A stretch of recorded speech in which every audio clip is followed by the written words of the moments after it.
Thank you for joining us for Chatting in the Void, a conversational podcast hosted by Cthulhu Tilly and Halik.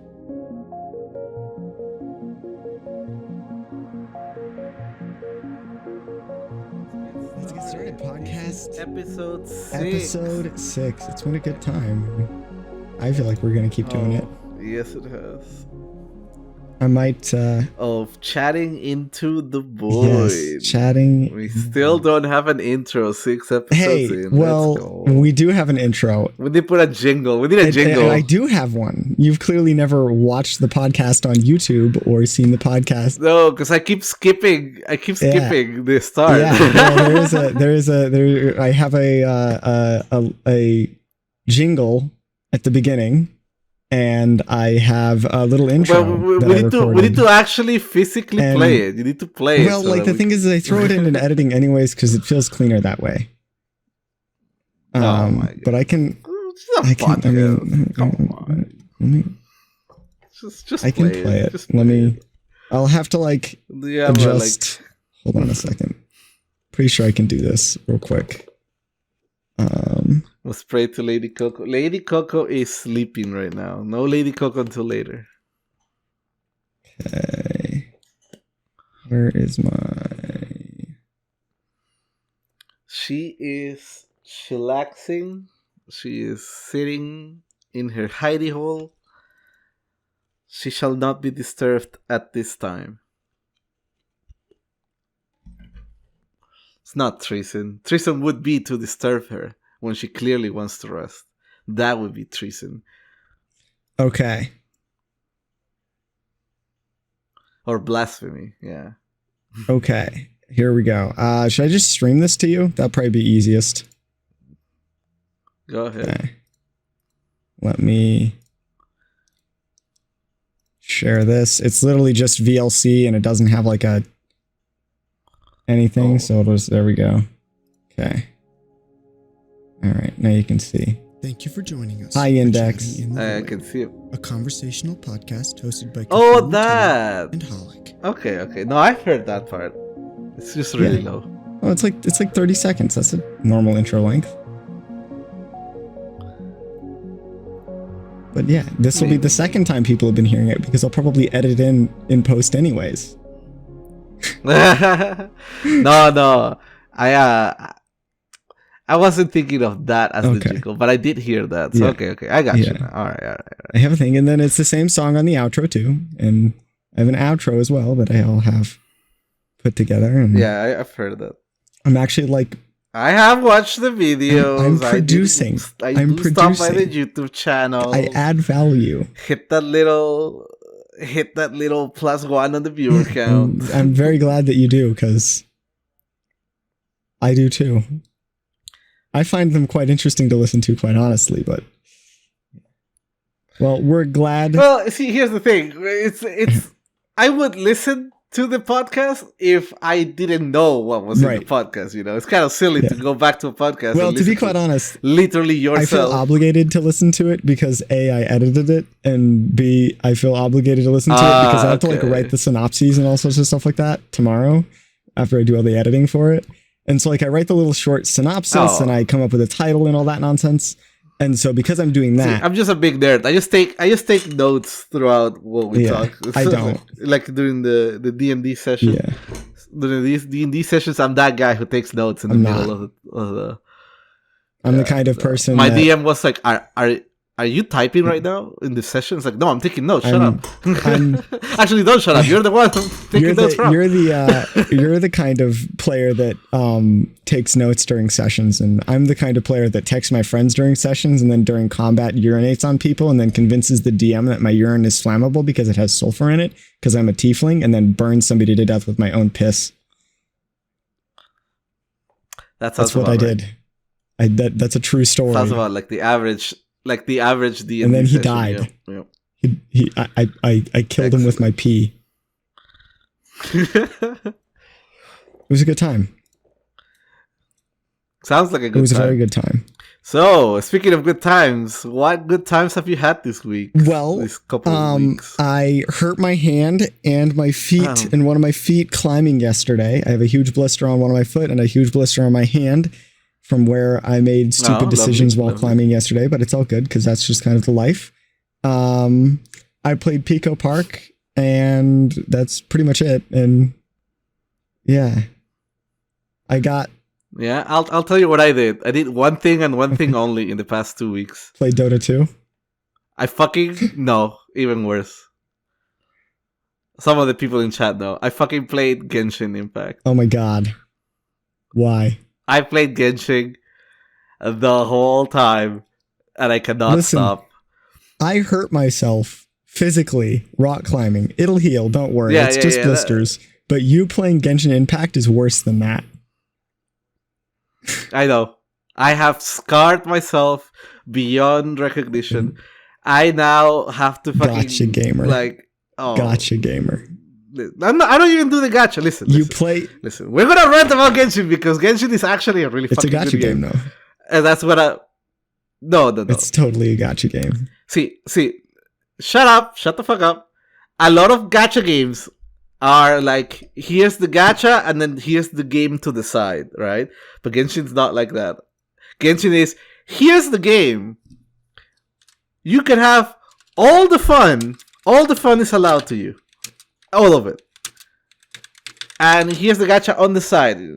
If you want to get a character or two, whatever. God, dude. You can go through the entire storyline and explore everything without having to spend a dime in that game.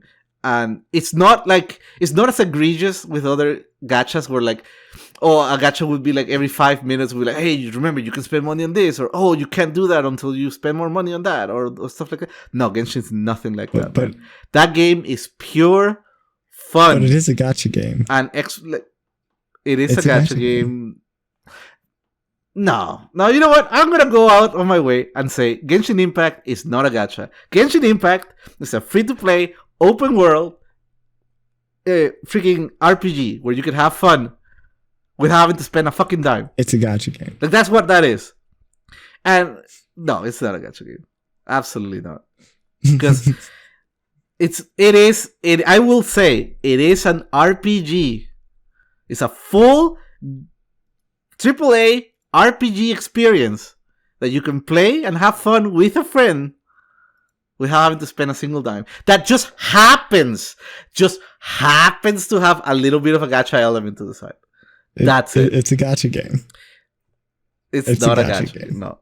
It is I will say Genshin Impact is a full AAA just ARPG experience. Your Twitch chat agrees with me, though. That happens to be free to play because it's allowed to have a little gacha element to the side. It's gacha. It's League of Legends is a gacha game. Prove me wrong. League of Legends? Oh my god. Shut the fuck up. Yeah, now I know that you're just completely trolling me. Did you not expect me to troll? Stop. You're a clown. But no, I've been doing nothing but playing Genshin for the past 2 weeks, and I can't stop. And I've honestly haven't had this much fun in a long time with a game. It reminds me a lot about the time that I had, the fun that I had when I was playing the PlayStation 2 back in the 2000s, when I was playing JRPGs or just RPGs in general in the PlayStation 2. It's a lot like that. Good. Well, I'm glad you're having fun. That's good. And I'm glad that it is a fun game. I've never played Genshin.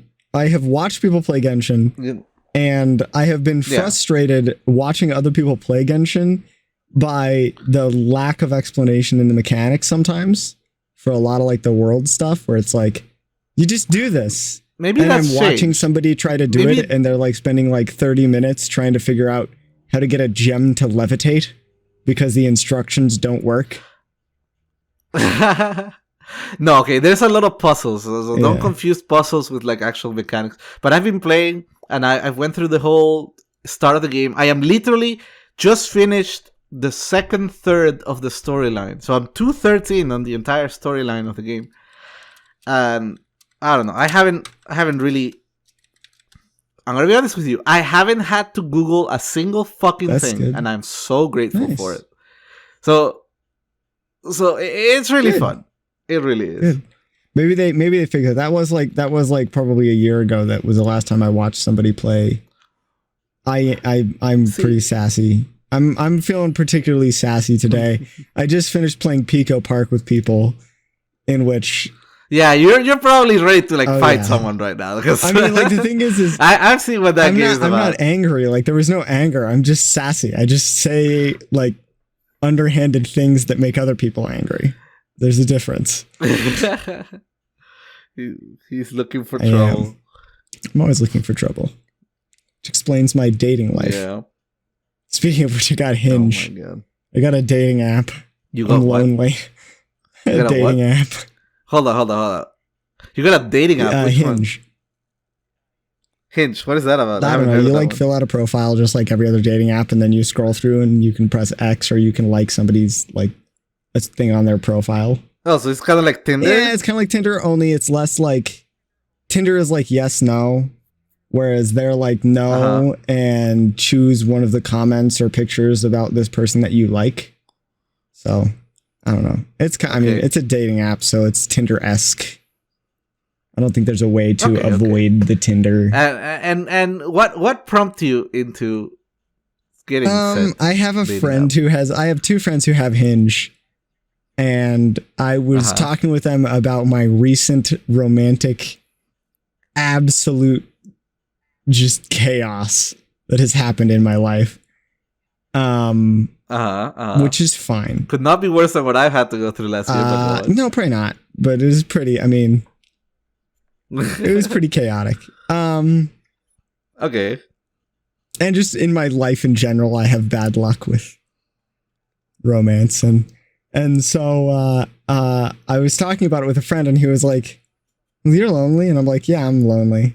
He's one of my close friends, and we were rock climbing together. He's one of my climbing buddies. And so we were talking a lot. And he recently also had some very extreme romance trouble that resulted in an engagement breaking off. She broke off an engagement with him. They were engaged and they're no longer engaged. So that sucks. And so he was like, I am getting Hinge, which shout out to this person. He's actually a follower of the podcast. So he's awesome. All right. All right. I'm going to be keeping an eye out now. This is my fellow friend who got an engagement broken. And he has a kind of a similar story to yours, but regardless, we were both talking and he had talked about how he had a Hinge, and then I was like, all right, fuck it, I'll get one. So 2 a.m, I was sitting in his living room. I was sitting with him and another friend who is one of our climbing buddies, but I don't think he climbed with us that night. He just came to the after party to drink. So they were both drinking, and I was sitting there at 2 a.m. So, I like the guy. Skip the pain, get to the drinking. Making myself a Hinge profile while we watched stupid YouTube videos and trying to be funny in my Hinge profile because it's pretty much all I've got going for me.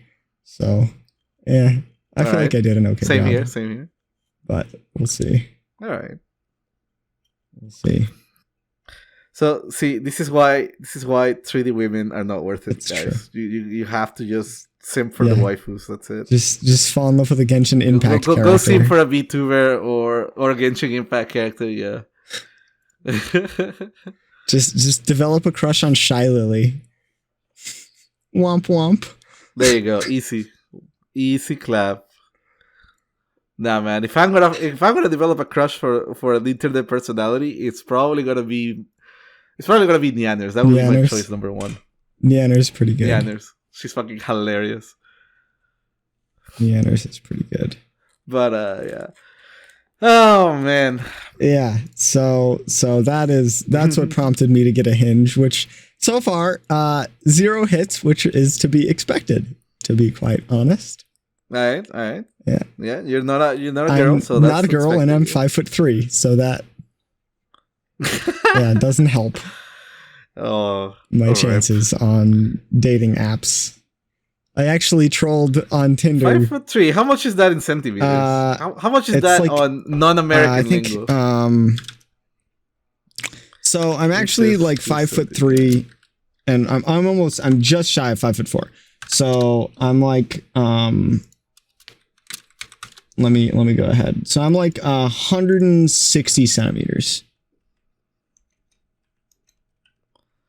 Oh, I'm you are real short. short. Yeah, you're shorter than me. I'm real small. For sure. Hey, you're one to talk, Index. Yeah. Index just called me a shorty in the chat, and I'm like a full 10 centimeters taller than you, and I don't think. Right. I don't think I'm that tall. I'm just that small. You're not that tall. I'm just real small. Sorry. In my area, in my local area, I am bottom 2 percentile. So in other words, 98% of men my age in my area are taller than me. Yeah, it's fine. You just need to get a tall lady who's into those small guys with big booba, and then you're set, dude. You're set. You know what? I have liked a lot of girls' profiles who are 5'5" and above. So, you know, if it works out, it works out. It's allowed. I don't care. I'm confident. I think. It reminds me of that joke. It reminds me of that joke. I'm not gonna tell it because I fucking suck at telling jokes. So it's a joke that goes along the lines of this rich guy wants to get a wife and puts all these women through trials. And then the punch of the joke is just that at the end, he just picks the one with the biggest breasts. Sounds about right.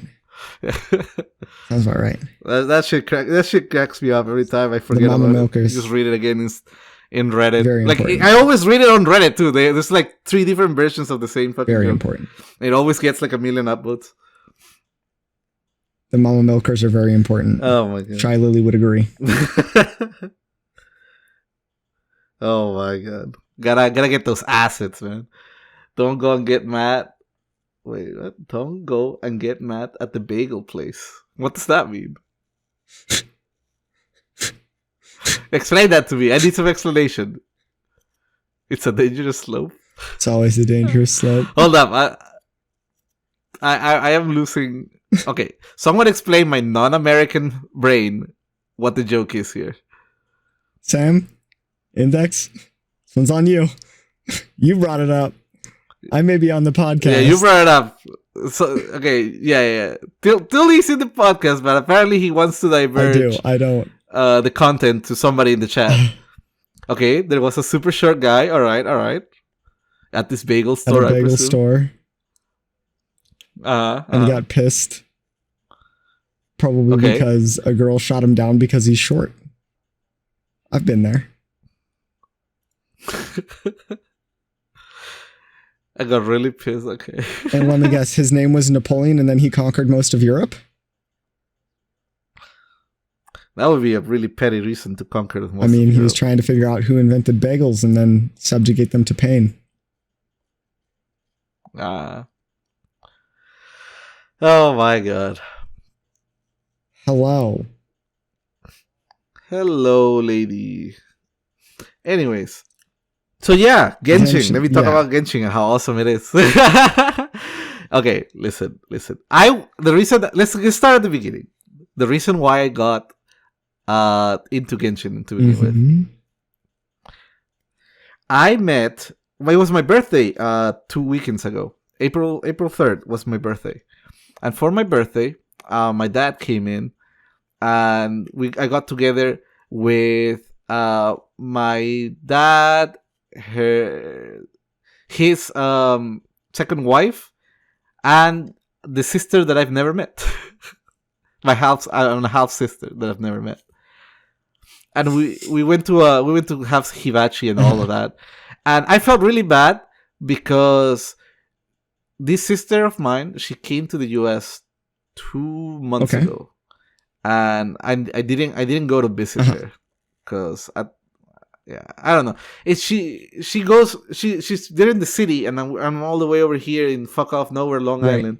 So it's like an hour and a half drive, and I really wasn't in the mood that day. And I always felt bad about it because I went through the same thing that she's going through right now, which is moving to a new place, having no friends, and all this stuff. And I was really like, oh man, I felt really bad that I didn't go visit her. Anyways, so we met at my birthday party, and we chatted for a little bit, and I found out not only that she plays Genshin, but that I had absolutely no reason to worry about because she's a big fucking nerd.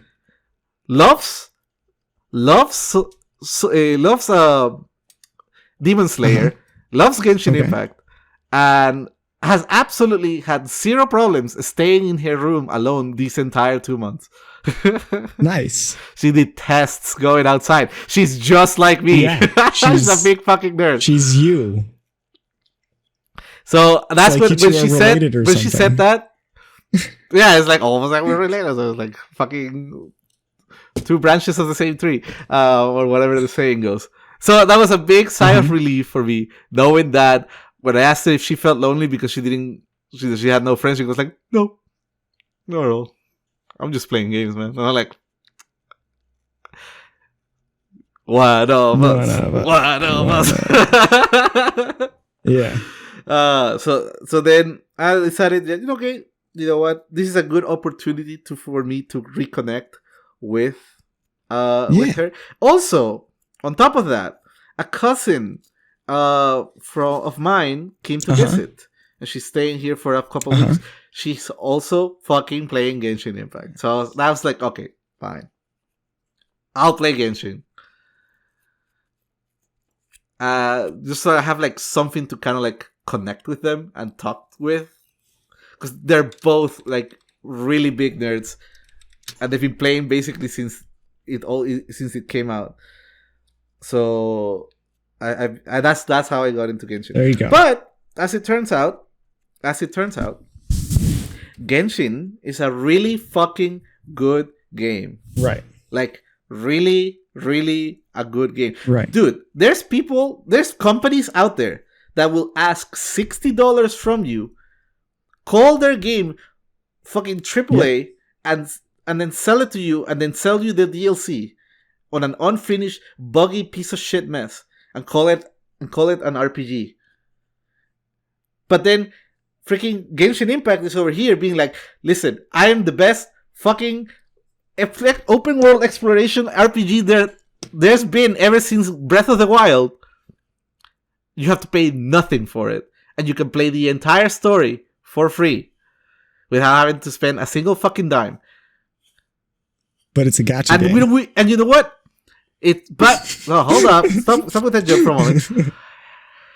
It's like, it's so good, man.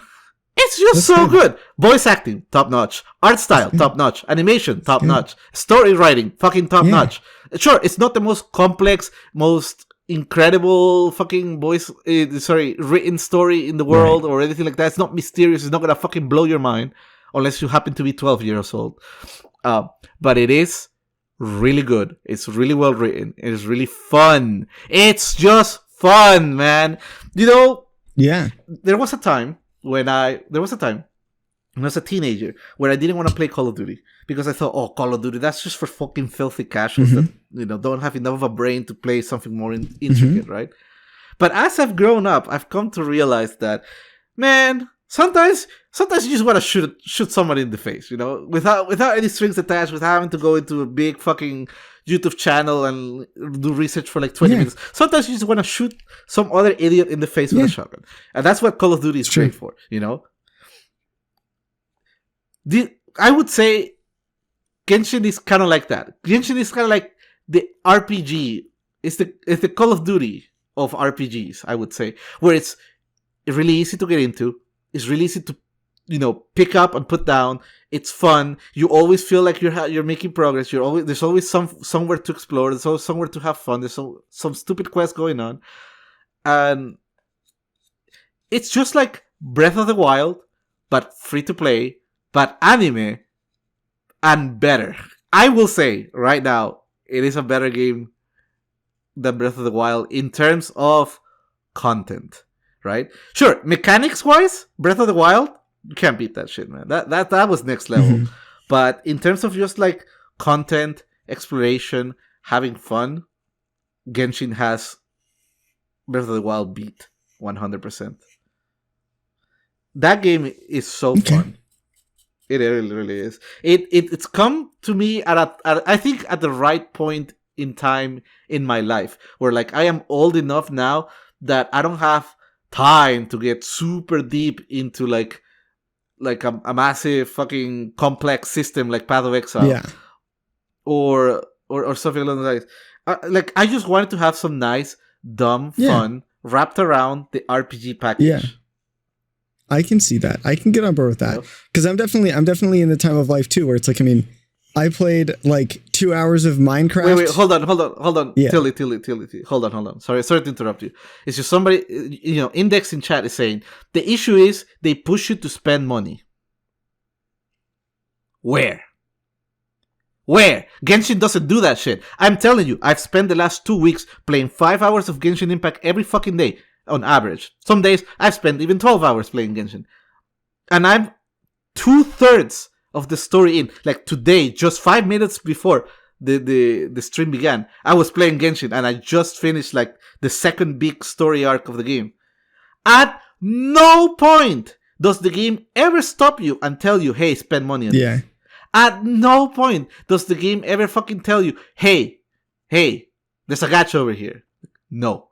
No, I had to fucking go look for the gacha. You haven't really played through a new character release yet, though, have you? I know that there's the Ayato character that's out now. Yeah, but like, but here's the thing. Sure, there is a lot of announcements. Yeah. Listen. There's a lot of announcements. There's an event. There's a story quest that you can do to learn about the character's backstory and all that shit. But I'm not talking about that. I'm talking about as a new player, as somebody who hasn't played Genshin, you don't care about that shit. I don't give a fuck about the new character because I'm too busy having fun. Yeah.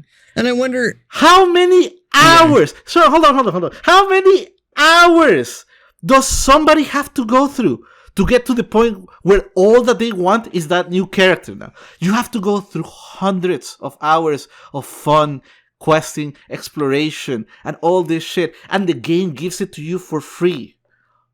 I'm talking about the content here. I'm talking about the story. I'm talking about the world that you get to explore, have fun, and interact with for hours on end before all that you have left to do is to look forward to the next character. Like, it's like you eat the cake and then you want some more. Like, no, listen, if I finish the storyline and then I uninstall Genshin and I never spend a single fucking dollar on it, I will say it's still one of the best fucking RPGs I've ever fucking played in my life. It is so good. Mm-hmm. It is so good. You don't have to spend a dime on the game. Yeah. If I get out of Genshin Impact 300 hours in, or whatever many hours I've spent on it so far. If I get out of Genshin Impact and quit and never spend a fucking dollar on it and I never look forward to the next big character, I will tell you right now that was the best hours that I spent on a game in a long, long time. Just because it has a gacha element on it does not mean it's any less of a fucking amazing RPG experience. Yeah, you know, I can get on board with that. I feel like one of the things, I don't know, and I've never played it, so I can't really weigh in too much on it. I wonder if the mobile version is worse about that, like the phone version, because I know Genshin Impact has a phone version.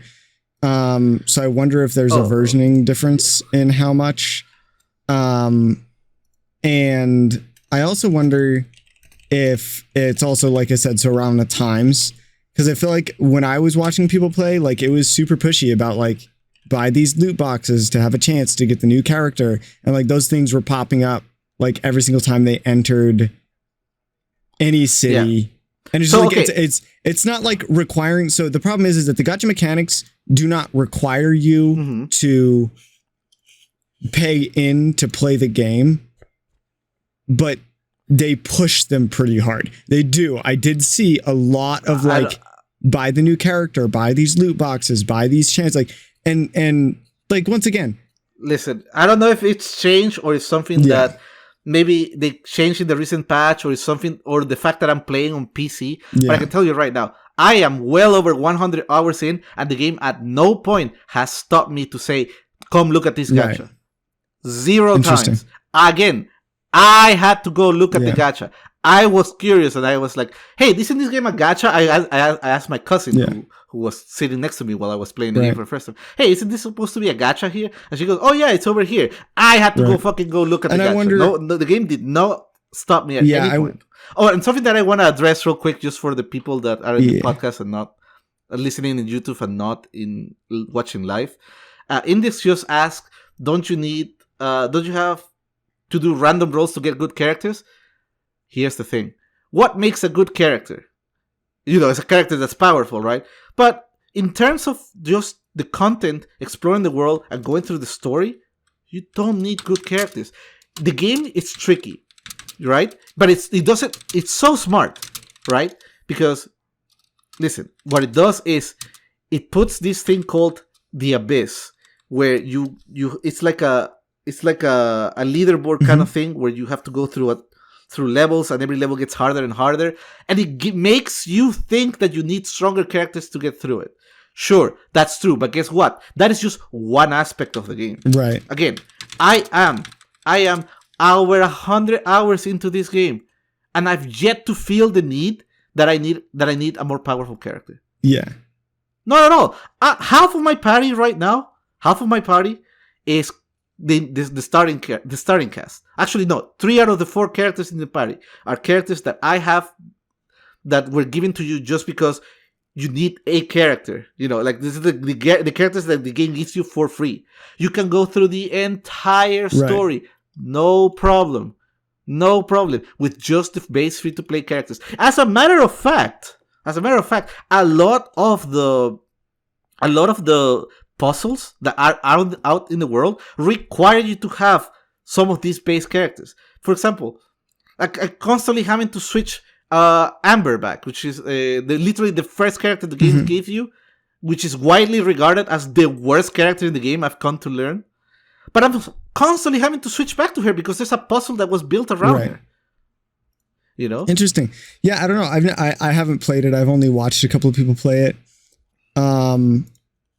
But I don't know. I mean, obviously there's something for it if it has garnered as much player base as it has. Here is the that's what I wanted to talk to about. This was one of the points I wanted to talk to. Yes, I was thinking to myself, just like you were saying, how come this game is as popular as it is, right? How is this game as popular as it is if I'm going through it with just the free-to-play stuff? Right. I'm having a blast with just the free-to-play things. Why is it that there's people complaining about spending thousands of dollars? I'll tell you right now. It's because the game is so fucking good that when you're done with it after 200 hours of it, you still want more. Right.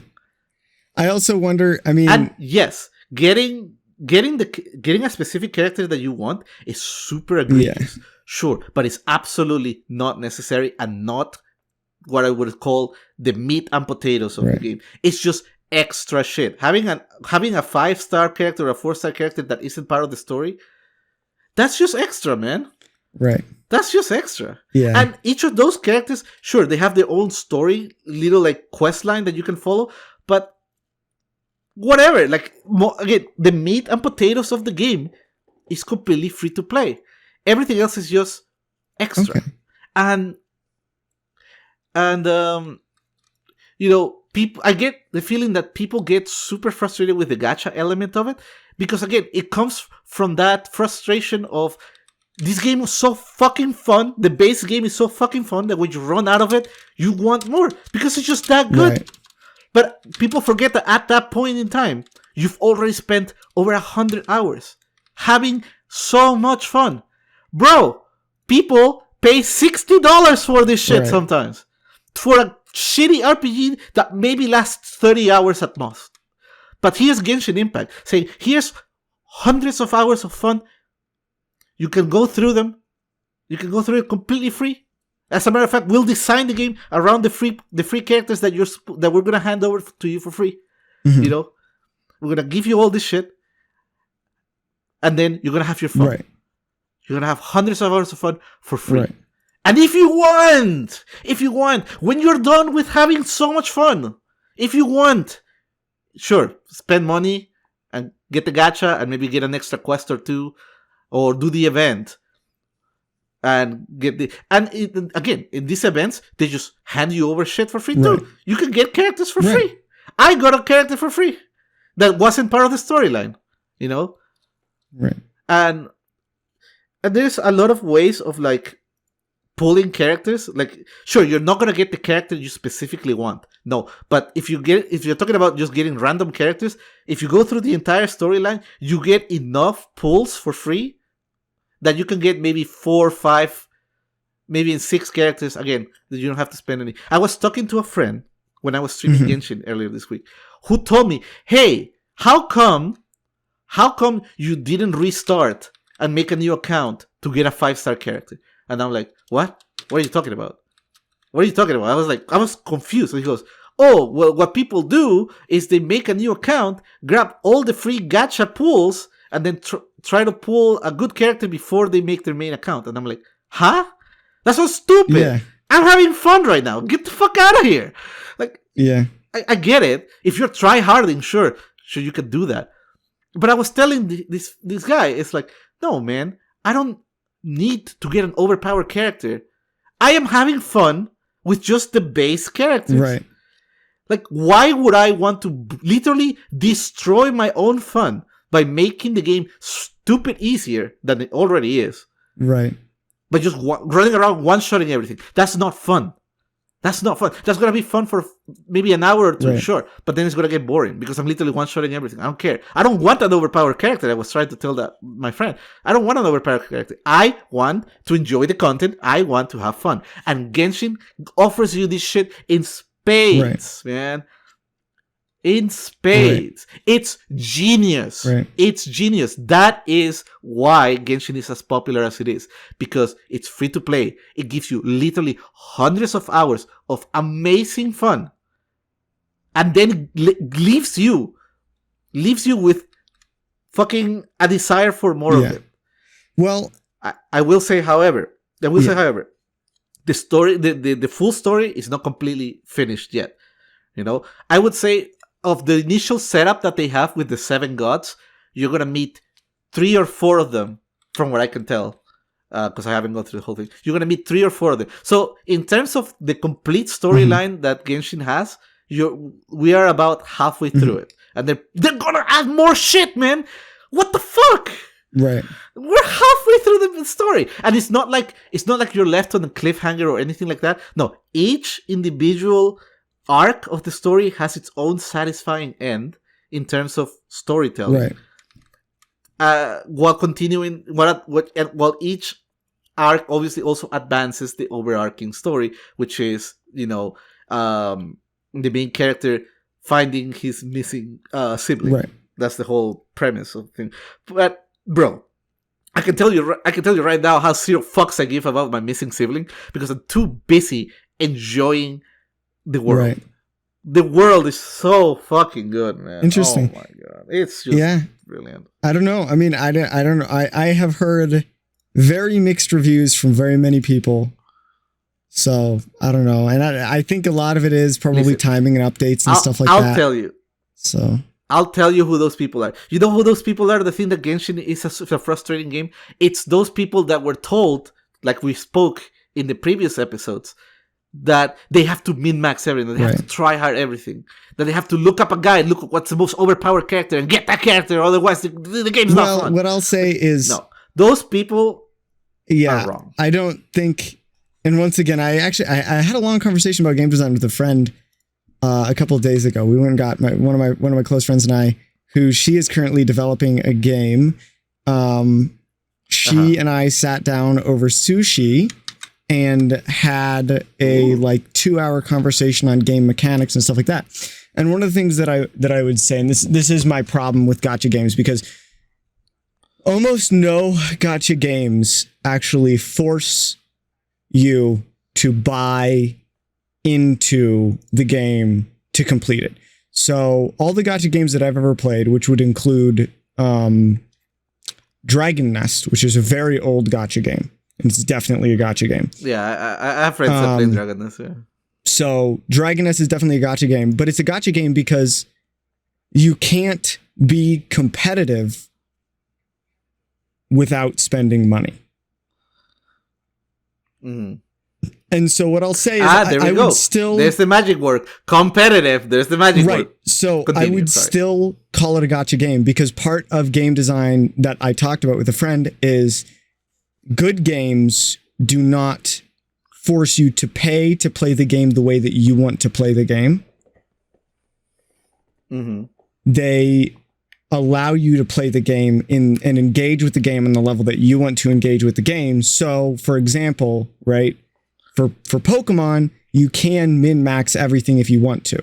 You can put effort into, breeding for IVs and training EVs perfectly and figuring out your holes and stuff like that. So it's like, and figuring out the perfect team comp, but you can also play Pokemon incredibly casually, where it's like you don't have to play Pokemon in that way. So what I'll say is Genshin Impact falls into the problem of a lot of the people I know enjoy that in a game. Mm-hmm. It's like I have a lot of friends who play a lot of D&D. They play a lot of games like Satisfactory. They play a lot of games like Factorio and Civilization, and they like playing games in a min-maxy way. They want to figure out the most efficient, most effective way of winning. And the game isn't really about the mechanics. It's about the adrenaline rush and the dopamine rush of success. And then there are people who play the game to play a game, to experience the story and experience the world. You and I are that kind of person. We play games. But hold on. See, it's funny that you do mention that because again, this is a topic that we've spoken about in previous episodes. So for those listening to this episode that haven't listened to previous, I think it's episode 3 or 4 that we talk about this shit. Go back and listen to that episode, goddammit, because I'm not gonna sit here and reference it. But, bro, let me tell you, if you go into Genshin Impact and you play through the entire first arc of the story, and you still feel like the game is about min-maxing everything, you're a fucking idiot. I'm sorry, you're a fucking idiot. Because clearly, the game is not. But you have to remember that min-maxing is fun for people sometimes. Like there are people who find it fun to min-max, who find that mechanic fun. I understand. I don't. You don't. I understand. But here's the thing. No, I do. I fucking do. Here's the thing. Here's the difference. I know when a game is about that. Path of Exile, about fucking min-maxing. It's literally a game designed for you to min-max the fuck out of an ability. That's what that's about. World of Warcraft, min-max your fucking character, because that's just how MMORPGs Yeah, but neither of those are gacha games that force you to buy in to be able to min-max. Hold up. We're not even talking about gachas right now. Hold on. But what I'm trying to say is, if you go and play Genshin, and you go through the first arc, the game literally tells you, literally has to fucking vocalize to you through one of its characters that it's not about the destination, it's about the road. It's about fucking having fun, taking your time, exploring. That's what the game was designed to be. First and foremost, it was first designed to be an exploration RPG. Then they added the gacha element, and they added the gacha element. So for what? So that you motherfuckers can have more Genshin Impact than otherwise you would have had. And you can pay. Ungrateful motherfuckers. Those are the people that complain about the gacha part of Genshin. It really, I really think is. I think the people who complain about the gacha mechanics, who I've talked to, complain about the gacha mechanics because it doesn't allow them to engage with the game on the level that they want to engage with the game. They have to pay to engage with the game the way that they want to. Yeah. They want to min-max. Hold on. Yes. But again, see, here's the thing. What I was trying to get to before I started getting angry, sorry, is that if I get in the mood of playing a game to min-max it, right, I would not look at Genshin Impact. Right. And that's the thing. It's like saying, so people that get angry about Genshin Impact and wanting to min-max it, it's like, they're like trying to eat soup with a fork and then getting upset that the soup is, going through the crevices of the fork. Like that's what that's about. It's like Genshin is not meant to be that kind then of game. Make it not that kind of game. They didn't make it. You're saying that they didn't make it that kind of game, but they did. They made it a game that you can min-max, and then they made you pay to be able to do it. Okay, listen. This is what we were talking about earlier. Like, sure, Genshin Impact is a gacha. No, this is where I disagree. Genshin Impact is a full AAA RPG experience that got a gacha added later. It is not a gacha game that got an RPG. No, it's the other way around. It's an RPG that happens to have a gacha. Right. So what I'm trying to say is the game is there. The game is already there. Free for everybody. So if you want more of it, if fucking 200-300 hours of Genshin Impact's main content was not enough for you, you can opt into the gacha a little bit if you want. You know, that's what I'm trying to say. That's where the difference is. That's where I feel that it's both genius and it's okay, because they already gave you the cake. You just want more. They make you want more because the cake is so fucking good, you know? All right, sure. That's what I'm trying to say. Sure, you want to min-max fucking, in my opinion, go fucking play a different game because Genshin's not that kind of game. But people don't want to play a different game. They want to play Genshin, and they want to play Genshin the way they want to play more Genshin. You want to play more Genshin? Yeah. You want to play more Genshin? You've already gone through the entire storyline? Oh, you've already explored everything there is to explore? Oh, you've already gotten all the free-to-play characters that you could get and done all the events and all the shit, which probably amounts to over 1,000 hours of game. You happen to want more? Motherfucker! People don't want more when they're done with something, though.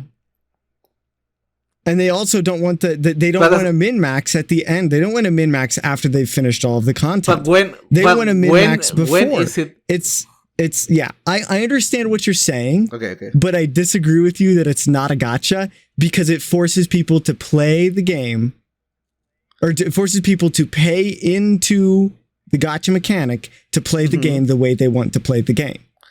That's what I'm saying. It forces them to pay money to play the game the way they want to play the game. Okay. Unless the way that you want to play the game is completely isolated. Like, unless you play the game that you play the game the way that you play the game, which involves not buying into the gacha mechanic because you don't want to. Because you were specifically avoiding the gacha mechanic.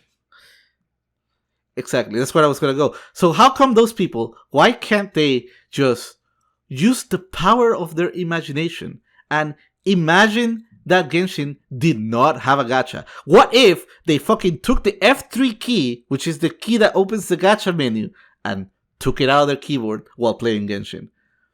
They wouldn't enjoy the game. The game still be fun. They wouldn't enjoy the game. Then if they can't enjoy the game, then they wouldn't enjoy the game. I got an idea. If you're not having fun, go fucking do something else. Like, hello. But they don't want to. Yeah, that's not the game's fault, though. The game cannot appeal to literally every single human being on this earth. It's just that simple. But guess what? The game is still fucking fantastic. The game is still fucking complete. It's a complete AAA experience without having to spend a single dime. Right. But not every game can be for absolutely everybody. Now we're just pulling hairs here. No, I'm not pulling hairs. I'm pointing out the fact that people who want to min-max will play Genshin Impact, and to do so, they'll have to pay money. And the reason that they'll play Genshin Impact is because of the social side of things, where it's like they don't want to play Genshin Impact because they want to play Genshin Impact alone. They're playing Genshin Impact for the same reason that you are, which is you have somebody who you want to play Genshin Impact with. But the problem is that they don't enjoy just the story, just the gameplay, just the mechanics of Genshin Impact. The side of games that they enjoy is min-maxing. They enjoy thinking hard about what is most optimal and then enacting it. Genshin does not allow you to do that. Or I should say, and here's the problem, there are games that don't allow you to do that, but Genshin Impact allows you to do that, but to do so, you have to give them money. And that's what people complain about, is it doesn't allow them to engage with the content on the level that they want to engage with the content without paying money, whereas it will let other people do that because they just have a different play style. To those, like, I don't know, man. To me, it sounds like it's their responsibility to gauge their own expectations from a game. Yeah. But I could say the same thing about League of Legends, which is a game that a lot of people hate. That is not Genshin's Impact responsibility. But you have to gauge your engagement with the game League of Legends at a certain level, or you're not going to enjoy it. And I could say the same exact thing about your complaints with League of Legends of not having access to all of the characters. Yeah, but am I fucking playing League of Legends? No, you're not. No, I'm not playing League of Legends. What am I playing instead? Genshin Impact, which ironically enough has the same exact problem as League of Legends, only worse, because you never get to choose what champions you play. Never. Exactly. Listen. I get it now. But here's my point. Let's say I am to League of Legends the same as these people that want to min-max Genshin are to Genshin. Oh! I logged into League of Legends. I wanted to play that champion. Oh, what's that? I have to either pay $40 or I don't get to play that champion? Guess what? Motherfucker, I uninstalled League of Legends and I never looked back. Yep. It's just that simple. And that's how you play games, but a lot of people don't like that. Hold on. And I went to have fun somewhere else because I understood that is not necessarily a problem with this is not a League of Legends problem. That would be a problem with me on a personal basis. Right. Oh, the game's offering me all this content already, all these other champions, right? For me, that's not enough. That's a problem with me, not necessarily League of Legends. I just want to say, I never said that having gacha mechanics or it being a gacha game was a problem. Those two things have a connotation of negativity, but they're not really to me. It just means that they have set up their game mechanics in a way that makes them money. And I don't particularly enjoy those games as a general rule. Oh my god. But listen. I might enjoy Genshin. I don't know. I've never played it. I don't think I will. You should fucking play. It's fucking My problem is I don't have the time. I just don't have the time. Yeah. I mean, like I said, I played 2 hours of Minecraft and 2 hours of Pico Park, and that's all the gaming I've done this week. So yeah. Anyways. Yeah. So anyhow, different conversation, complete U-turn. Okay. People want to know. It's been requested not just by the people in the stream, but also by people off the stream and stuff like that. Do you have blue hair, or have you ever had blue hair in real life? Yes. You do. Or you do, or you have? I've had it. But not because I like inked my hair. Okay. No. It's more like, technically, yes, because I went to a bunch of parties once where they had like the sprays that you could spray on your hair. I've gone to those parties where the people spray your hair and they change the color of your hair because they want to. Those are, So technically, yes, I've had blue hair, also green, also red, yellow, orange. You should just make it permanent. No, just get your hair done. I have to cut my hair. I have it. It's too long right now. My IRL hair is all the way down, almost to my shoulder. Nice. Other question: do you actually have blue eyes? Oh, you played Minecraft without index. Oh, do I have blue eyes? No. Okay. No, it's literally on my stream profile. I come from South America, and no one has blue eyes down there. You could get contacts. No one has blue eyes. I could get contacts, true. As a matter of fact, I was looking into contacts because I do wear glasses. Hey, there's another little snippet of my life. There you go. Getting the real answers. Yeah. I think you should dye your hair blue, though. We'll see. I think you should. Maybe I will. But I would have to go to a nice, like, hairdressing place. Like, I just go to, like, the freaking barber. Okay. Yeah, I go to this place called Sports Clips. They put a hot towel on my face. It feels good. It's great. That's a franchise, yeah. One of my clients when I worked at the bank owns a sports gloves franchise here in Long Island. They were literally across the road, so yeah. I got a haircut like a couple weeks ago. It was really nice. Noise. Maybe I should go there. Go up to them and be like, hey man, what's up? How's the business? You wanna dye my hair blue? Index, I don't have the money to go elsewhere. And also they're the only place I've found that uses shampoo that doesn't give me problems. So yeah. Anyways.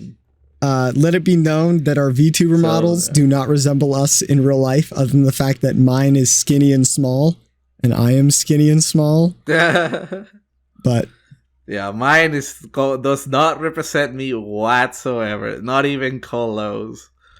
Never go to a barber. I never go. I have to get my haircut somewhere, and I'm gonna tell you right now, I'm not paying $150 for a haircut. Yeah. That's fucking girl talk right there. Never go to a barber, motherfucker. What the hell? Guys don't give a crap about that shit. We go up to the barber shop and be like, just fuck me up, fam. And I can't just... for $15, just fuck me up. Index, I can't just fly to where you live to get a haircut. Every time I need a haircut. It doesn't work like that. And... I lived in New York City. And when I lived in New York City, I just looked at the fucking barbershop at the corner. A cosmetologist, walk in, $20. Like a real trained cosmetologist here's Index, like $150 a haircut. I can't afford that. Yeah, maybe I should. At least once, try it once. See how I like it. You should. But I would have to go to the city for that. I'm like, shit takes forever. Alright, so yep, that's another game you need to try. Genshin. Then, totally. I don't want to try Genshin after playing Yu-Gi-Oh and Dota with me. Yeah, after playing Yu-Gi-Oh and Dota. I don't know. You keep avoiding me, man. You're not playing Dota with dude, me. you text me on like a Wednesday at 2. Man. I'm like, bro, I'm working for another 9 hours today. Like, yeah, but. Well, obviously, I'm not gonna be like every fucking 2 hours. Be like, hey, it's true. Like, you never come to me and ask me to tell me when you're free. To be fair, that's because I'm almost never free. Like, it's not because because I need to get another host on this fucking show. Hey, shut up. Well, I mean, someone with less of a life. Someone with less going on. I wish I had less going on. Jesus. Just quit your job. Yeah, just stop making money, forehead. Yep, easy. Yeah. I just this week ironically enough I only worked like 42 hours, but okay. I just I had lunch with or I had dinner with a friend, and I had to get a tire fixed, and I had all sorts of other stuff that happened. It was just like all the boring adult stuff that I have to do. And then I got to the weekend and I was like, all right, I can chill. But I'd made plans with Spark to play games today at some point. And so I was like, okay. And then I way overslept. I was planning on getting up at like 10 or 11. And I got up at like 12:30, and I was like, fuck, I have to like take a shower and survive before getting on my computer because I'll feel like garbage if I don't. And so, yeah, it was a day. It was a day. But yeah, I only worked, well, like I say I only worked 42 hours. I only worked 42 hours. And that isn't only because that's not much for me. 42 hours is pretty normal. That talk reminds me of when the pandemic first came out. I was working at the bank still, and then the pandemic occurred. Holy shit. Dude, people are retarded. When the pandemic came out, everybody was withdrawing cash. Right. Everybody. And they weren't just withdrawing like, a couple thousand here and there. That's just normal. That's just normal everyday life for a business owner or people that have to like fix their car or whatever. No, they were withdrawing their entire savings account. They were like, I want this cash now. And the banks are not allowed to say no. Right. If the person is there, proves that they are who they say that they are and they're the owner of the account, they can withdraw the cash. But when you withdraw a certain amount of cash, like past a certain amount, which I cannot disclose, they need to fill out a form saying not only that the government is being made aware of this withdrawal, but also that they are responsible once they leave the building for the money. Right. They have to sign a bunch of documents, right? But from a teller transaction point of view, that is one of the longest transactions that you could make. It's withdrawing a huge amount of cash because there's a lot of steps to it, a lot of security protocols you need to follow. The only transaction longer than that is a fucking wire transfer. Right. But anyways, that day there was a line almost around the entire block for the bank, and every other person wanted to withdraw all of their savings. That's wild. It was disgusting.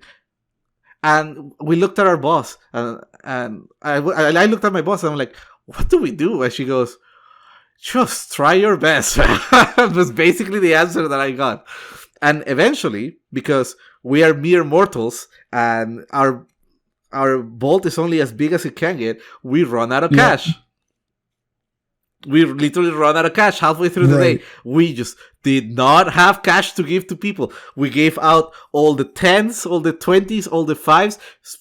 Dude, you know how obnoxious it is to make a $5,000 withdrawal with $5 bills? Oh my God. It's horrible. That's the worst. It's literally 1,000 bills. It's horrible. Our counting machines were working overtime, and so were we. That week was the worst week of my life, man. It was horrible. How many hours did you work that week? It was busy. 40 fucking 8 hours. So that's just a normal week for me. It's a normal week for you. That's what I'm trying to say. That's what I'm trying to put into perspective. But see, here's the thing. It's a little different because your job is to sit in a room with AC. No. My job is to sit in a room with AC. Hold up. Sit in a room with AC while I have to explain to an angry fucking customer for the 20th time that day that we cannot give him his entire savings right now because we literally do not have the bills for it. My job is to sit in a room with AC and explain to people why their emails don't work because they are idiots. Yeah, that's the good thing. You're allowed to tell people that they're idiots. Not. We are not allowed to tell people. I have to keep a civil tongue in my mouth, dude. Of course you have to keep a civil tongue, but you still get to tell people they're idiots. We don't get to say no. That's the problem. I don't get to say no either. If somebody asks me to, like, literally, okay, story time. Okay. First week at the job that I worked. Oh, no. Oh, shit. We lost him. Hold up. Sorry, Discord crashed. I don't know what's going on. I'll get my camera back. There we go. Okay. Story time. All right, cool. Story time. First week at my job, I get a call from a client who tells me that their email is broken. Okay. Their email is broken. And I go, okay, all right. I love the wording already. All right. Which is like, if somebody comes and tells you that their email is broken in the IT industry, it could be 17 million things. And that it gives me nothing to work on. So I start asking questions. And the guy's getting annoyed that I'm asking questions while I'm trying to get remote access into his computer. So I get remote access to a computer and he's using a Mac, which is first red flag. Okay. Okay. So I start looking through and I see that a bunch of his email systems are broken and it's throwing up like a crap ton of pop-ups. Like, I'm serious. Like the wading through the pop-ups to get to the problem took me like a solid 15-20 minutes, where it literally was just pop-up after pop-up after pop-up created by the Apple operating system because the email was broken. And I was like, how does this guy survive like this? Okay. So I finally get there. I finally get to the point where I'm solving the problem. And I'm like, okay, so we have a couple of emails in here. They're all broken. It looks like all of them are having a specific issue. I can fix them all. Do you want me to do that? And he goes, yes, please just fix them all. And I'm like, okay. Do you have anything in your outbox that might be a problem? And the guy goes, no, I want to send everything in my outbox. And I go, all right, great. So I fix the issue. Okay. And then go, all right, it'll send all the emails in your outbox and we should be good. Hang up, problem solved, right? Good. I did a good job. First week on the job, I fixed somebody's problem. 10 minutes later, I get a call from the same client. I pick it up, I answer. I need to remote in my computer right now. Words are just spewing out of this guy. He's like, it's sending emails that it's not supposed to. I need you to fucking fix it. Like, using cuss words, telling me I'm incompetent, all this stuff, like yelling at me that I need to fix this issue. And I just have to sit there and be patient and calm. And the reason why is because I'm not allowed to speak back to customers because I'm still in customer service. Yeah. And here I am talking to somebody where I literally asked the question, is there anything in your outbox you don't want to send? And he blanket told me no. And now he's mad at me for fixing the issue that he requested to be fixed, asking the proper question, and he gave me the incorrect answer. And he's mad at me because he's an idiot. And I deal with that all day long. How often does this happen to you? That's happened to me quite a number of times, not just with emails, but with other problems. Let's say a month. How many times? Probably 3 to 4 times a month. Oh, 3 to 4 times. All right, cool. All right. And continue. Also, I have to drive to clients and like I constantly have to tell people like, I'm not a magician. I can't resurrect your computer that's 9 years old. Like, I can do a lot of things and I can fix a lot of things, but I can't fix broken hardware. Not like that broken. Yeah. And it's just like, I have to tell people that I can't do stuff all the time, and then they get mad at me, and I'm like, I don't know what to tell you. You're asking me to do the impossible. Mm-hmm. And so, it's not easy. It's not an easy job. There's a reason why IT positions. When I worked at the bank, when I worked at the teller, I got those clients every day, once or twice, every fucking day. Because if you think people are stupid with their computers, you should see them trying to balance their checkbook. Oh yeah, I'm sure. Oh my god! But here's the thing too, and I sympathize with you, but understand that if you fuck up, what's the worst that can happen to you? Hey, your boss tells you, they slap you in the hand, be like, don't do that again too. No. All right, cool. If I fuck up, I get written in a police report. If I fuck up, depending on how I fuck up, if I fuck up, I could also end up in a police report too, because my company can be held liable for things. And like, I mean, I have access to systems where if I fuck up, I could literally destroy entire companies. Like multi-million-dollar companies. So, no, it's not. My job isn't a light job. It's not an easy job. It's not like I fuck up and I get a slap. No. There are fuck ups where I can get a slap on the wrist, but there are also fuck ups where I end up going to jail. So I have to be careful. A small business and my boss works alongside. Yeah. No, man, we literally have to be careful every day too. Yeah. Oh my god, Tuli, I have to tell you a story.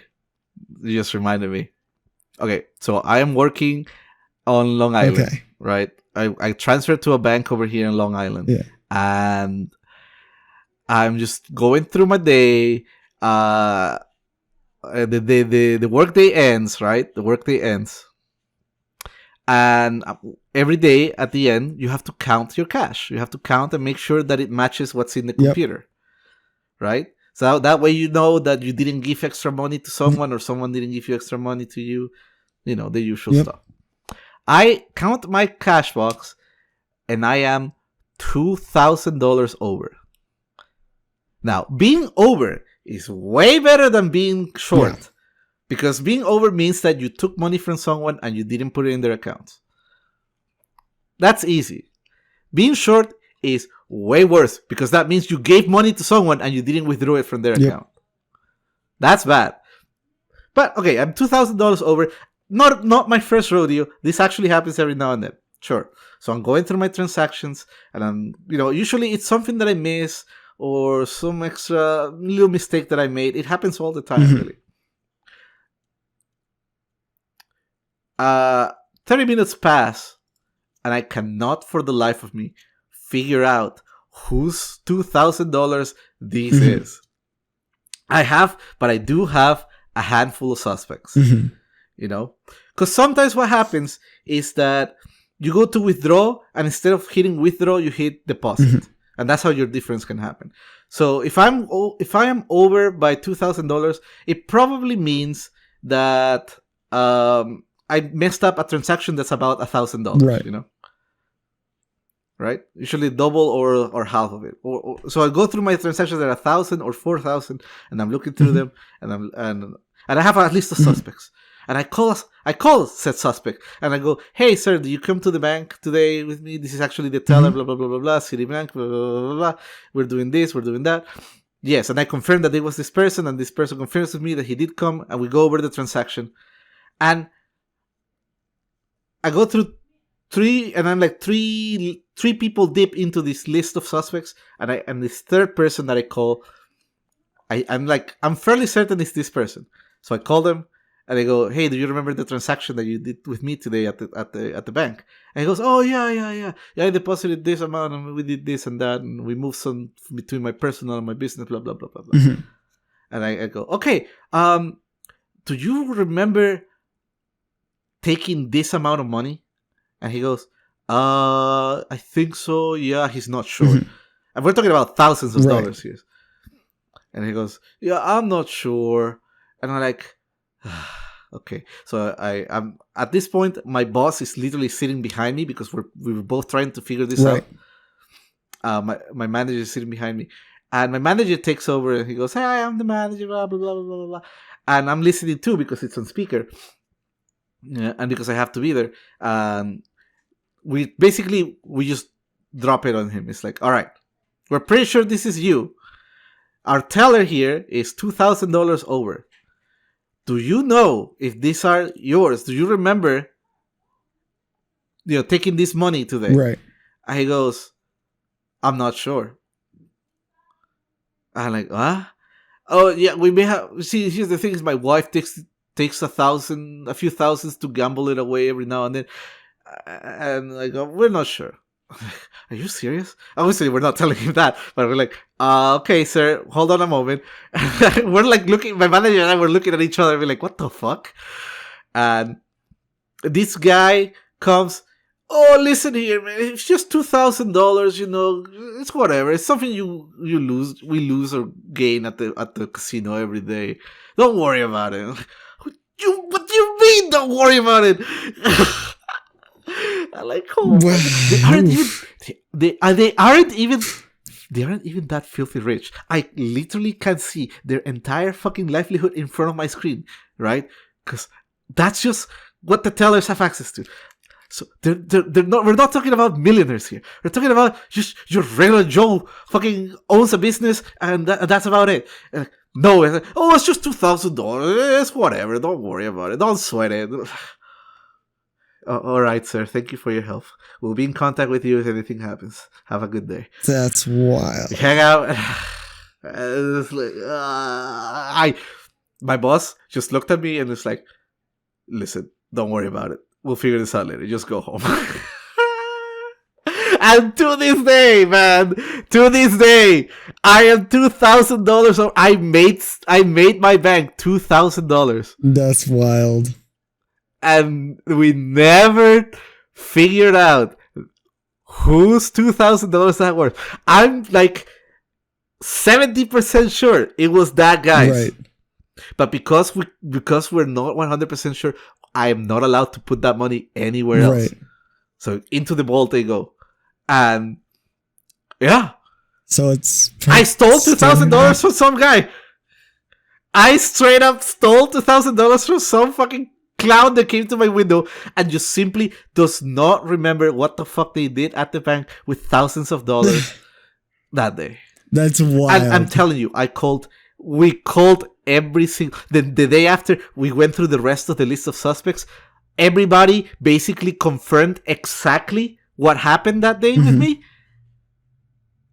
So it was just a mystery. Just a mystery. I just happened to get $2,000. Obviously, I don't get to keep them. Obviously, I don't get to keep them. The bank keeps them. I made my bank $2,000 that day, and I got away with it. The fucking perfect crime. There you go. That's what I'm telling you, man. I fucking... That's pretty egregious. Got away with murder. Like, I don't know.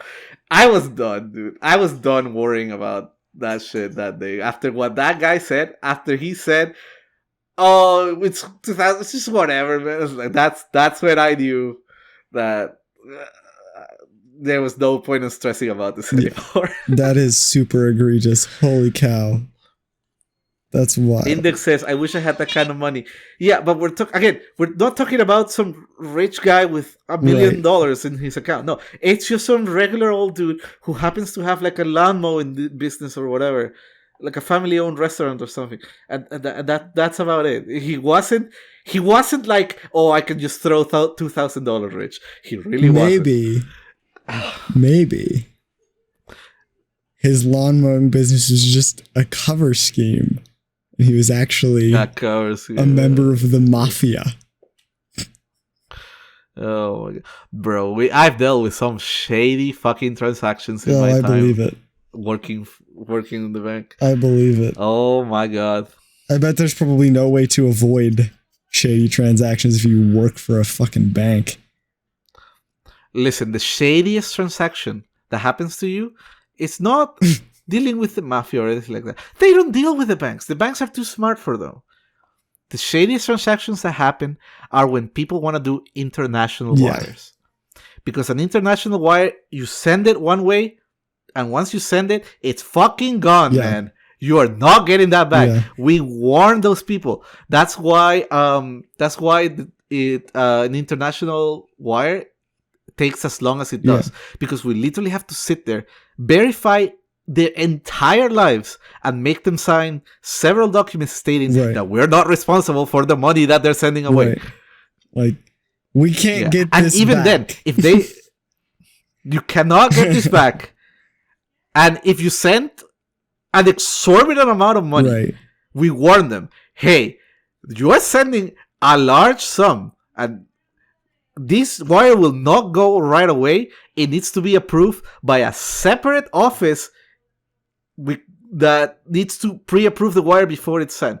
So when it comes to like the crazy transactions where people are sending millions of dollars away, that's when I handle the transaction, I process it, and then I send it to the back office, and the back office handles the rest. That is above my pay grade.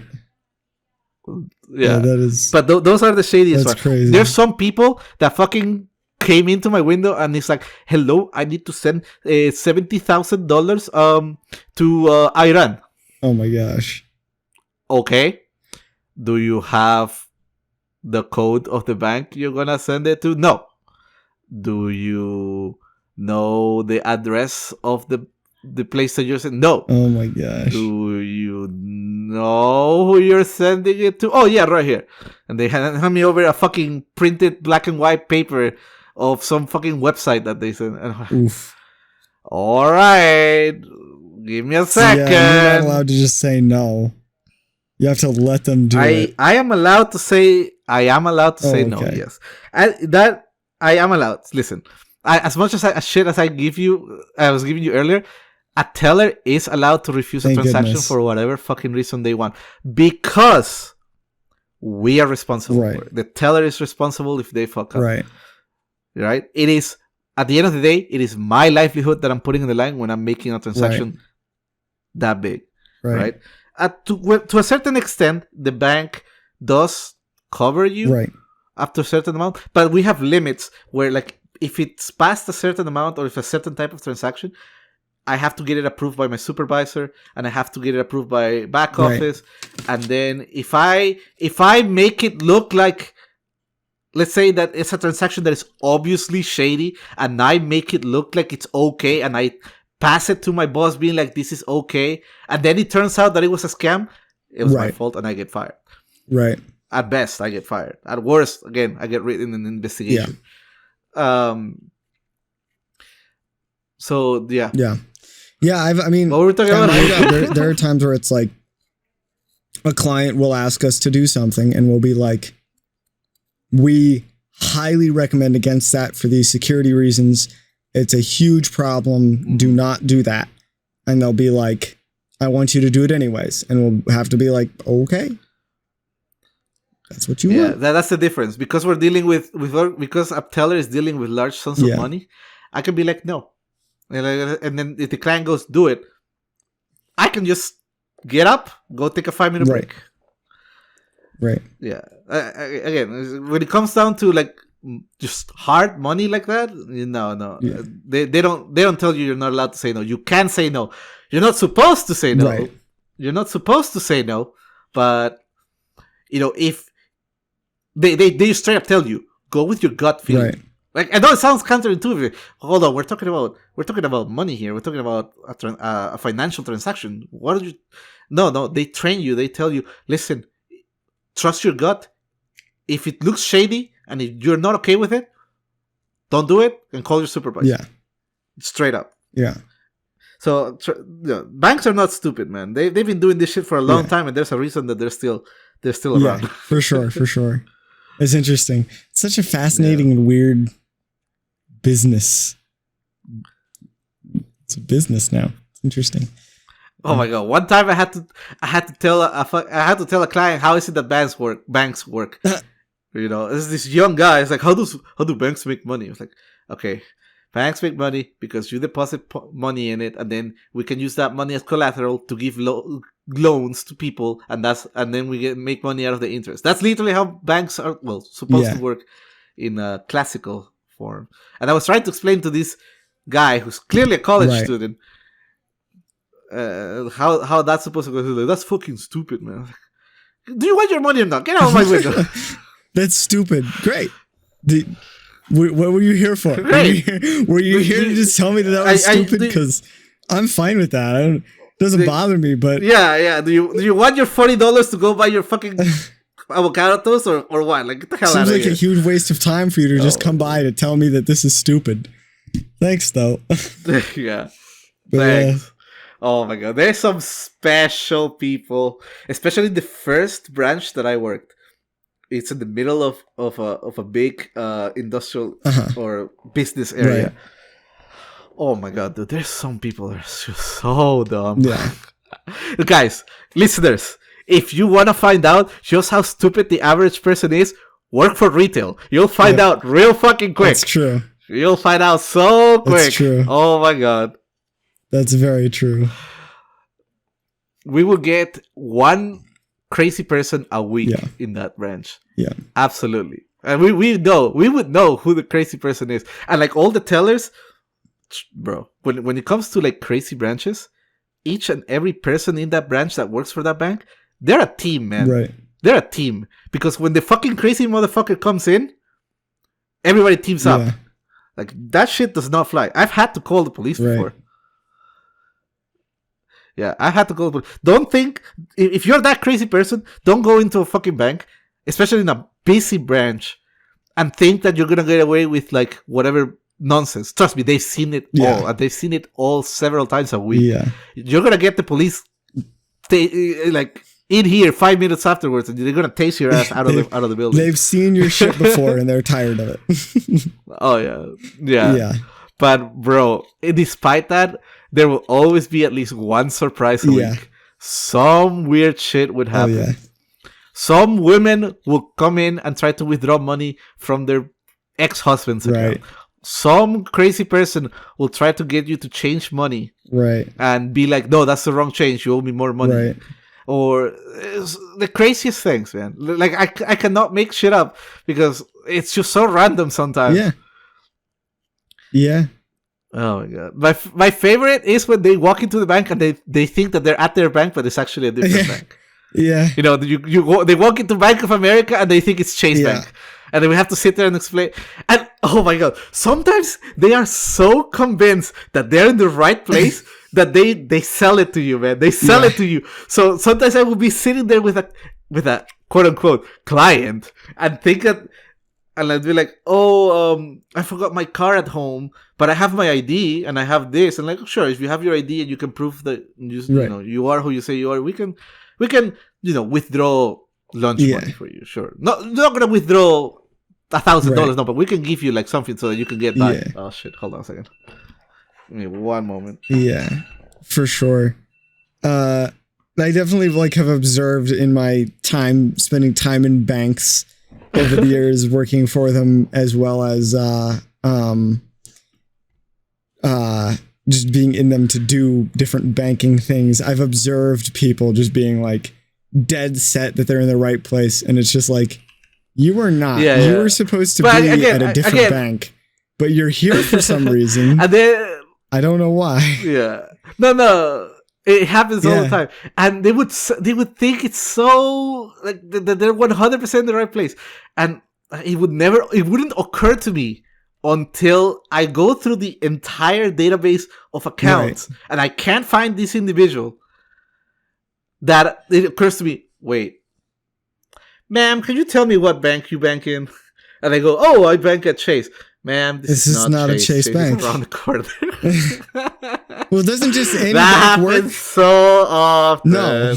No, any bank just does not work. Oh my god, yeah. And that's the other thing. We have to explain to them that just because you have an account at Bank of America, it doesn't mean that you can make a withdrawal in this bank. No, ma'am. No, sir. No. That's not how that works. That's not how that works. Oh, the worst part is when they're super old. Yeah. It's when an 80-year-old comes in and that shit happens. You have to be so patient with them, because it's just the age, man. It's the age is getting to them. I have to sit there and explain that they're not allowed to do this. No, you can't do this. Yeah. There was a lady there was a client, again, 80 years old, and every time she comes in and she says she wants to do this and that. It's like she had a routine, right? She had a routine before she started getting Alzheimer's. But when she started getting Alzheimer's, the routine, she would kind of forget things here and there. But the tellers who have been working with her for years would kind of know what she wants to do and would do it for her. Right. But eventually that shit kept going, and she kept getting worse and worse. And she would just come into the bank and not know what they want to do. And she would come into my window. And be like, and I would try to help her, but like, there's nothing that I could do because she didn't know what she wanted to do. And then the teller that does know what she wants to do is out for lunch. Right. So she would just sit there and she would try her absolute hardest to try to recall what is it that she wanted to do. And it would sometimes she would come in and there was nothing that she needed to do, but it's just the kind of like the routine that she'd had, like she can kind of remember that she had to do something, but doesn't quite know exactly what it was. And she would just come to the bank, and the manager would have to sit with her. And the worst part with that lady too is that she was really, really wealthy, right? And all of her sons and daughters wanted her to die so that they could fucking get the inheritance. We knew because sometimes she would just come in with her children, and her children would kind of try to like trick her into making a withdrawal for them. But we knew better, and when that shit happened, we have to call back office and tell them what that was what's going on, and that one of our clients was suffering from a mental illness that's preventing them from properly managing their accounts.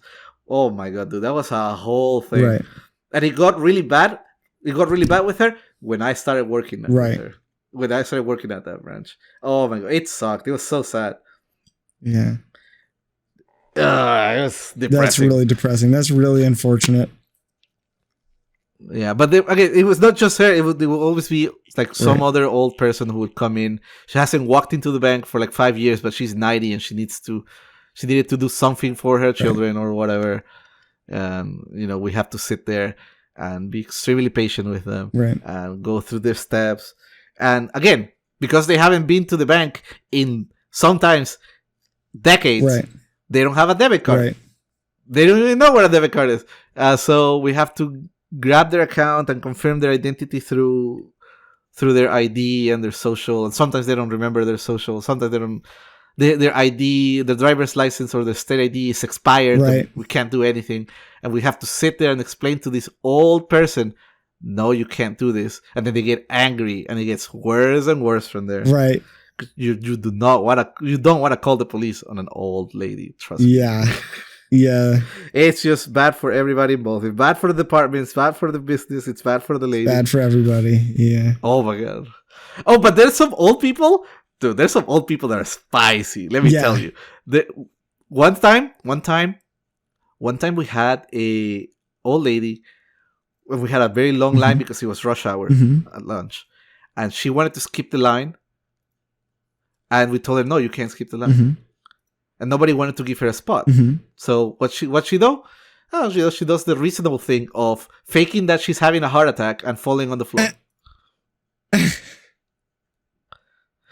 It's like, what do you think is gonna happen? It's like, oh, sorry. Oh, you were having a heart attack. I'm sorry. Please come to my window right away. No, no. We're gonna call security. We're gonna call security, and then we're gonna call an ambulance, and then that ambulance is gonna bill you. It's not gonna bill us. It's gonna bill you. All right. So that's what we did. We called an ambulance. Oh my gosh, that's wild. And she got so angry when the ambulance got here. I can't imagine why. Yeah, that's pretty intense. I've definitely dealt with some. The paramedics got inside and she fucking was up and away, like nothing had ever happened. Yeah. Oh my God. There were some spicy things that happened in that branch. I low key miss it, but at the same time I don't, because it's such a stressful job. Yeah. It really is. Banking, I don't think I would work in a bank. Like, the stress that I have at my job is enough. But at least it's mostly stuff that is under my control, other than when clients are just being absolute dipshits. But as a general rule, most of like the stress at my job is stuff that it's like, all right, I can do things to solve the problems, and so that's nice. But yeah, I've dealt with a couple of clients. Like, we had one client who, we wouldn't do what he said because he wasn't really a client. His company was a client. He got fired from his company, and he was asking us to do things. And we were like, we can't do that for you because we work for the company, not for you. No. And you're no longer with the company. And also, you're asking for proprietary information that we're not allowed to give you legally. So no, we can't do that for you. Oh yeah, that would also happen at the bank all the time. Again, number one was the husband or the wife who wants to know what accounts their other SO has, and we're like, if you're not in the title of the account, we can't tell you shit. Yeah. And they want to find out because these people would be like cheating on them, or these people would be like trying to divorce them, but they're trying to set it up so that they get more stuff when they do end up divorcing this person. And oh my God, it's so this day that this guy called in, my boss ended up sending our entire office home to work from home for like 4 days. He was like, we're going to work from home for 4 days because this guy threatened to show up at our office and shoot it up. And so we had to like report to the police and like be like, this is what happened. This guy's fucking crazy. And the sketchiest, scariest thing. All right. So this happened like pretty shortly after I started working there, probably like 6 months after I started working there. Okay. And we were told not to answer calls from him. We were told not to do all this stuff. And he calls in maybe like 4 months ago, and Rob answers the phone, who's my boss, and starts talking to this guy. And we're all like, I thought we were told not to talk to this guy. Whatever. Anyways, Rob invites this guy to our office, and all of us are like, No. No. No. I literally, like, when I heard he was coming, I was like, I'm going to lunch. See you guys. And like texted one of my coworkers, like, if you're still there, let me know when he's gone. I'm not coming back until that guy is out of the office. He is crazy. I'm not dealing with him. He didn't directly threaten me. I had conversations with him and he'd gotten mad at me before and like shouted at me and stuff like that. And he directly threatened to shoot one of my coworkers. And now we're just like letting him into our office. And I was like, Rob, no. And then Rob later came back and apologized to us all and was like, I'm sorry. I didn't think about that. And I was like, you have to think about that. How do you not think about that? What the fuck? All the time. My boss is, I mean, he believes in forgiveness. You need a new boss. 100%. But, no. Oof. Okay, sure. Somebody curses out at you in the heat of the moment. Yeah. Sure. It happens. Yeah. We're all human. Somebody threatens to commit murder. Yeah. No, you don't forgive that. You don't forget about it a week later either. Like, yeah, well, it was like it was like a year and a half apart. But regardless, still don't forget about it. It doesn't matter. No, like I put my lunch on my timesheet that day. It was the first time I've ever taken a company lunch. And I was like, Rob, this is your fault that I feel like I have to leave the office, so you're fucking paying. Like, I'm putting it on my timesheet. So I put an hour for lunch on my timesheet under Alpha's bill, because it's just like, ugh. Under this guy's bill, this client's bill, because it's just like, ugh, no, I'm not dealing with that shit. But yeah. Thank you for follow, Ref. Oh my god. Yeah. Sounds to me like you need a new boss. I need a new my job. boss. My boss was a no. My boss was a no bullshit kind of person. Yeah. It's like, you cursed at her once, you were done. You were done. That shit did not fly with her. I am gonna get Security Plus soon. That's my next exam, and then I'm really gonna earnestly start looking for a job, because that's like my associate's degree in 3 certs proves that I'm like qualified, I think. And I think I can actually get my foot in the freaking door. So yeah. Yeah, when is that? I probably won't take it for another 6 to 8 months, to be honest. Okay. I need to study. Do you have to study that long, or is this just I need to study that long. This is a real hard exam. Until then? So. Okay. Yeah. Now, hopefully we'll keep will we be in episode, what? 30 something by then? 30 something. Yeah. Yeah. I hope so. No, wait. I plan on it. No, not 30 something. It should be half of that plus the amount. So 20 something. Yeah, 20 because something. It's, I forget that we only do this every other month. Twice a month. Not 4 times a month. Yeah. Oh, thanks, Spark. I think any company would help you to have Tilly. Yes. Spark, by the way, is, I don't know if this is pseudo doxing, but Spark is one of my old work study coworkers. So. He's one of those guys. Yeah, I've been hearing stories. She's one of the people who trolled the hell out of Trevor with me. So. Yeah. She enjoyed that episode. She messaged me after it. Like, I was cracking up really hard. And I'm like, the fucking Spotify algorithm. Yeah, the Spotify shit. Yeah, that was a good one. For those that don't know, that's a couple episodes ago, right? Yeah. It was episode 5? I think 4? It was 5. No, it was 4. It was 4. It was episode 4. It was 4? Alright. That's fucking 10 out of 10. I approve of that prank. Yeah, it was a good prank. We played a lot of good pranks, but yeah, ironically enough, the other guy that we played, she's the one who I played Pico Park with earlier today, and the other guy that played with us, we had 3 of us. The other guy that played with us is a current IT work study there, so I got to like talk with him, and that was kind of funny. But yeah. Yeah. Oh my god. It's a good time. Oh my god, Tilly. Pico Park. I cannot even. Question, Tilly. Have your parents ever try to set you up in a date? No, I do not let them. I say no. Good. If they ever did, I would honestly. God, I don't know. I don't have it in me, I think, to like stand anybody up. But I'd probably show up and be like, okay, I'm going to be completely honest. Like, I'll talk with you and we'll have a good time, but my parents set this up. I don't know how I feel about that. Makes me kind of uncomfortable. So I'm going to be weird, but yeah. My parents, my mom was trying to set me up with a client of hers, and I had to sit there and explain to her why that was a retarded idea. Right. Like, oh my lord. I don't know where she comes up with this kind of bullshit. Right.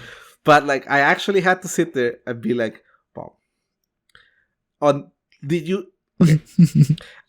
Stupid idea, stupidity to the side. The stupidity to the side. I'm gonna entertain this joke that you've put in front of me. What did you tell her about me? Did you even told her what I like to do? And she goes, no. Did you told her at all that I don't go out ever? I'm not a normal person.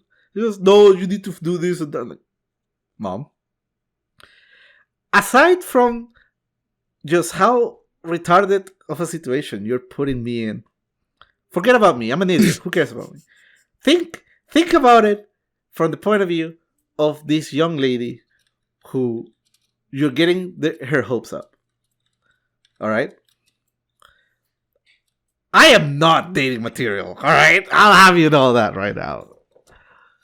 Why would you put her through that? Do you even like her? Are you pranking her at this? I'm like, what the fuck, man? You gotta give yourself more credit. I can't, no, listen. I can't believe in 2022 that a grown-up thinks it's okay to set up their child on a date with a stranger. What the fuck? I agree. 40 years ago, sure. Whatever. But it's 2022. Yeah, no. Mom, stop. Yeah, my mom, and she was defending herself. My mom has tried, right? And I have been like, no, we're not doing this. We're not doing this. Yeah, that's the thing. It's like it sounds to me like when you told your mom, no, that's stupid, she stopped. Yeah. I don't think mine has stopped. Okay, so and that's the problem I'm having. By stopped, it means I have to reinforce that it's a bad idea once every 6 to 7 months. Okay, 6 to 7 months? Yeah. My range right now is more like every 6 to 7 hours. Yeah. Yeah. Like, Oh my god. And the messed up part is that she wasn't even subtle about the whole thing. Oh, neither was my mom. Because no, in the sense of what the actual purpose of it was. Right. I told her, she doesn't even care about me. It's because that lady needs fucking papers. Oh. Yeah. See, my parents have a slightly less unsettling reason. They just want more grandkids. That's the real reason they want me to get married. Yeah. Every parent wants every parent wants grandchildren. I understand that too. I'm sure that's part of it too. Yeah. But like, she didn't even try to hide it. Right. It was like the first thing that appeared in the conversation. Right. Too. It's like, oh, I met this client who is in trouble because she needs papers. Oh, but she's really cute. You should well, should I set you up in the day with her? Are you? I was in such disbelief. Legitimate, complete disbelief of what I just fucking heard. And I know my mom. And I know she was dead serious. But your mom trying to make you a felon, man. Oh my lord. Green card marriages are not legal. I didn't know whether to be angry or just burst out laughing on the floor. If I ever had anyone do that to me, I tried to keep my composure and explain to her why that was the most retarded thing she's told me in her entire lifetime. Yeah, if I ever had anybody try to like set me up like that, I would be like, no, I'm lonely. I'm not green card marriage lonely. I'm not that lonely yet. Yeah, there you go. I'm still hoping for something genuine to happen to me. Oh yeah. Oh Jesus. Oh, that was something, all right. That's pretty crazy. That was a first for me. I was listen, even to this day, thinking about it now, like thinking back to that whole conversation. I can't believe she fought me so hard because she was trying to defend herself, Right. trying to rationalize what she just fucking asked me to do. Right. It reminded me, funnily enough, it reminded me of the first time I tried to convince her to let's have a kitty. Let's have a cat. Can we have a pet, please? Because I wanted a cat when I was a kid. It kind of reminded me of that, except 10 times more stupid and retarded. And absolutely shameless. That's wild. Oh my god. There was That's wild. a conversation. That is wild. Anyways. Any other crazy nonsense that happened to you these last 2 weeks, Tully, or should we start wrapping things up? Nothing really crazy happened with me the past 2 weeks. I've just been working, trying to sleep and not succeeding. I watched Is It Wrong to Try to Pick Up Girls in a Dungeon? Again. Okay, which season? All of them. Oh, okay. I watch it while I work. Gotcha. So when I'm not answering the phone, I can like watch stuff. And so I just threw it on my third monitor. That is what I call a good shit show. It is. That is a show that is 100% trash. Yeah. But you watch it because you know it's trash, and sometimes you just need a shit anime to watch. It's also like it's trash, but it's such funny trash. It's funny trash, yes. So it's good funny. Trash. It knows what it's doing, and it doesn't try to overdo it too much. It also, but, it is good trash. I also love have to say, it's fucking great. The heartfelt moments are like fucking gold. Like when Belle saves a little bit, that scene is still so powerful because he's just like, no, I think that you're a good person. I think you could be better, so I'm gonna save you. She's like, I tried to kill you. I'm such a bad person. And he's like, whatever. And it's just like, God, I wish I had that level of chill. God. I wish I had that level of just no fucks given. Well, I guess if you have a literal harem following you around trying to shove their breasts into your face every day, you do get a little chill, all right? And also... You do get a little bit more chill. So that's probably why. Superpower that is literally plot device. It's literally plot armor. His superpower it is just straight up plot armor. His superpower is literally, are the odds stacked against you? Then you're strong enough to win. It's like, it's the One Punch Man problem of like, people think that like there's a serious power level. It's like, no, Belle Crenelle would beat anybody in a fight. Why? Because the whole show isn't about whether or not it's a challenge. The whole show is, how strong does Belle Crenelle have to be? However strong it is for it to be funny. And that's it. However strong it is to be funny and maintain his ever-growing harem. That's what exactly. And for him to not die. Yeah. And it's great.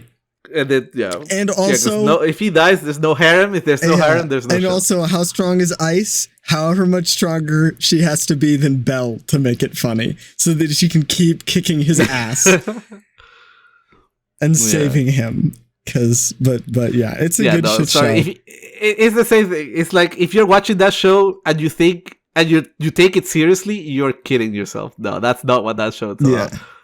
That show is just there to be trash. And for you to enjoy said trash. It knows exactly what it's trying to be. I am grateful. And it's great. Yeah, I am grateful for shows like that understand what they are. And they just go with it, man. They don't try to be something they're not, you know? Yeah. Those are the quality shows that are worth watching. That is how I feel. Anyway, so I found out that there's a game called "Is It Wrong to Try to Pick Up Girls in a Dungeon? Infinite Combat?" And I was like, you know what? Fuck it. Sure. I'll buy it. Oh. So I did. I bought it. Also, you're streaming your Discord right now, by the way. Oh, poop. Sorry. Just one. So I was watching what you should know. This yeah, sorry. You're good. Our community that we share here in Discord. Yeah. Not my stream, but the community we met in. Oh my God, what the fuck is going on here, man? There's like 20 pings going on. I don't have any tags. On the Gods server? Am I in that server? Are you? I don't think so. Oh, you're not in the Gods server? Okay, never mind. I think we met. Yeah, no, we met through WeWoo. We met through Kato. Yeah, we met through Kato. Yeah, I know. Okay, my bad. It's just a lot of the people that I met with Kate are from that server, okay. So I just assumed that you were also from that server. Not, no. Yeah, I met Kate through a whole other series of weirdness that we can talk about another time, because honestly, it's a little bit more than we can get into in the next 5 minutes. You know what we can get into the next 5 minutes is the anime that I fucking watched this week. Okay, what anime did you watch this week? My cousin got sick and she couldn't go out, so we sat yesterday and binged an entire show, and it's on Netflix. Okay, it's the arts show. Hold on, let me Google it. Our Blue Sky, I think it's called. Our Blue Sky. Is it funny? No. Can be. It's a slice of life kind of show. It's about this kid who's in high school who discovers art because he wanted to paint the city that he lives in the morning. That there was a certain like atmosphere that he wanted to encapsulate with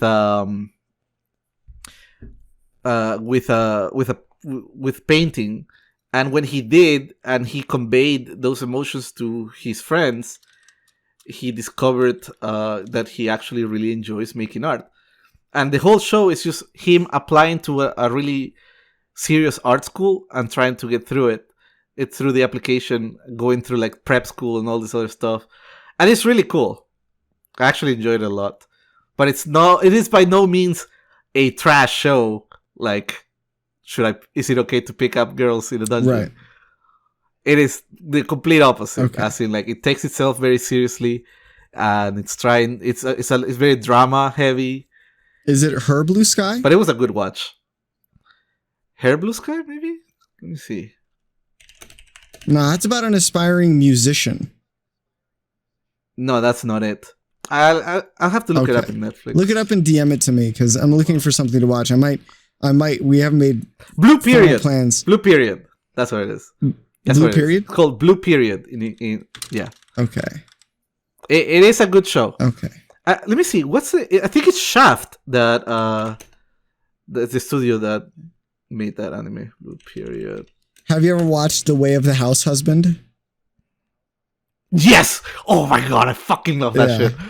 I discovered it when the manga first came out. When the first manga panels got posted on the internet. Oh my god, dude. I was all over that shit. That was awesome. Studio. Okay, it's not Shaft. It is 7 Arcs. How about Life of Psyche K? Oh, Lives of... Hold on. Okay. Let me look it up, because I'm in my anime list right now. That's a good one. I haven't watched much anime, but you've mentioned like 3 animes that I've watched, and that's funny. But like I said, like speaking of which, funny that you mentioned that, because again, I remember I told you that I got in contact with my half sister for the first time a couple weeks ago. Yeah. I told you that she fucking loves Demon Slayer. Yeah. But that's the only anime she's ever watched. Oh, okay. It's only Demon Slayer. You should show her time. So I was sitting here and I gave her homework. Yeah. I was like, you have to watch these shows or I'm never gonna talk to you ever again. No, I didn't tell her that exactly. You should get her to watch Girls in a Dungeon. That was in the list, Good. yes. Good. No, it was not. Good. That's one of my. No, it wasn't. No, come on, essentials. dude. Like, she's a teenager. I can't show her that shit. Come on, This is the man. perfect time to watch that shit. The perfect time. Oh my, yeah. If you're a boy, Yeah, that's fair. Yeah, that's fair. but since you mentioned that, this is the shows that I recommended here. I was Okay. like, all right, since isekais is the hot shit right now, my true. top 3 isekais that I recommended here were number 1, Log Horizon. Okay. 2 is Jobless Reincarnation. Okay. Right? And number 3 is That Time I Got Reincarnated as a Slime. Sure, That Time I Got Reincarnated as a Slime is a shit isekai, but it's a good shit isekai, alright? I've watched some of Log Horizon.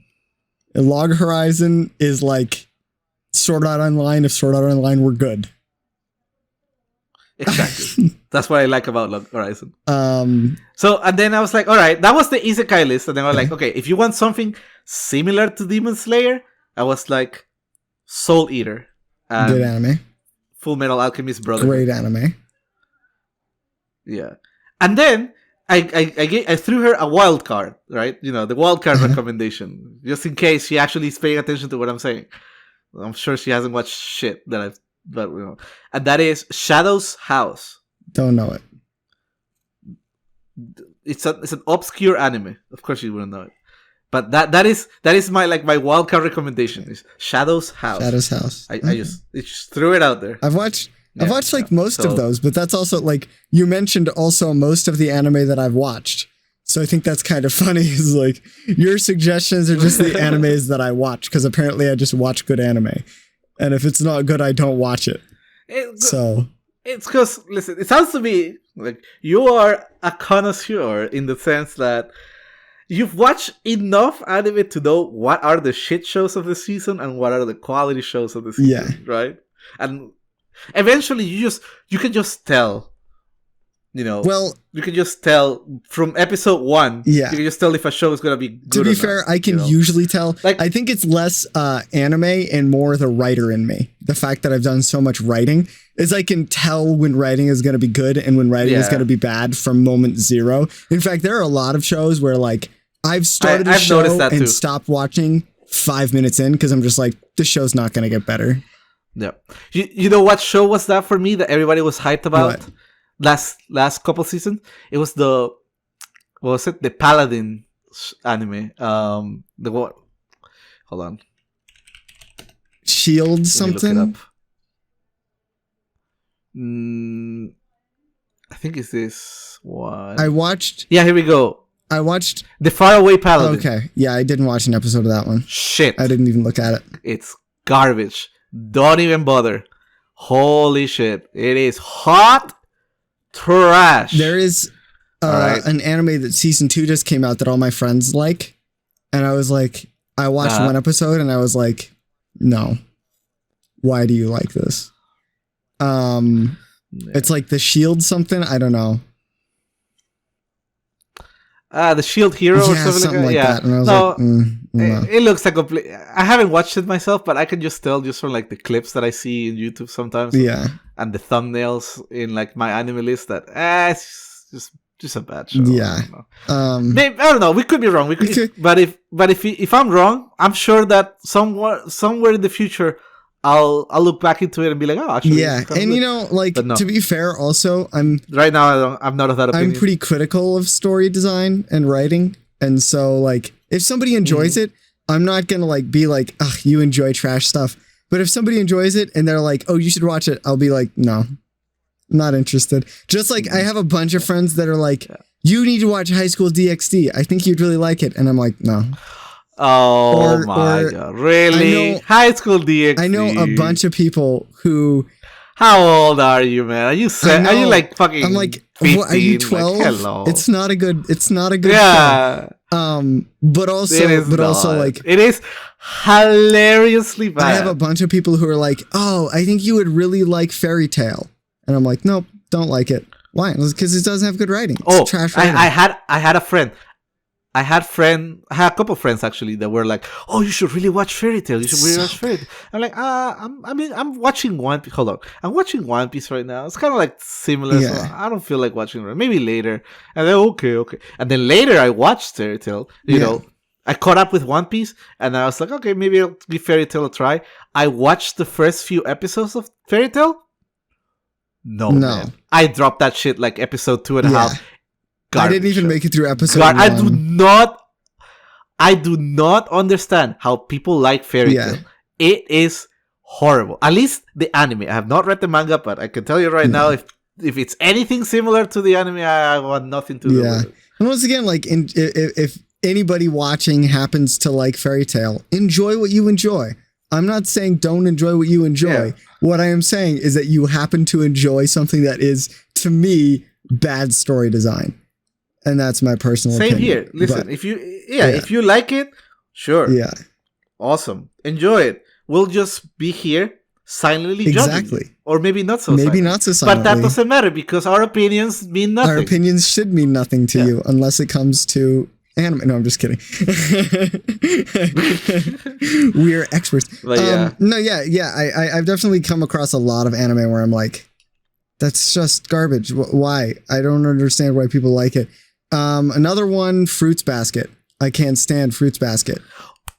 You can't stand Fruits Basket? I can't stand Fruits Basket. It's funny. I sat through it.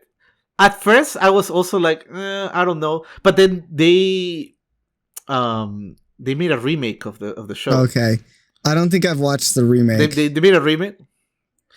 And I watched the remake. When I first watched Fruit Basket like 5 years ago, I was also, first episode. What threw me off was mostly like the old art style of it too. But like the new refreshed look that they've given that show really does wonders for it. Like, I don't know.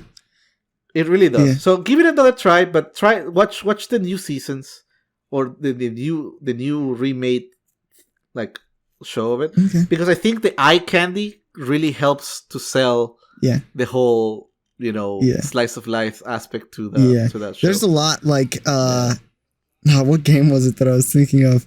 Because there's a lot to be said that just making something pretty is sometimes enough. Doesn't have to be that good as long as it just looks nice. But yeah, no, I haven't watched a bunch of anime, but I've watched a bunch of first episodes. And I can usually tell whether or not the writing is going to be good pretty much instantly. And I can also do that with a lot of normal shows.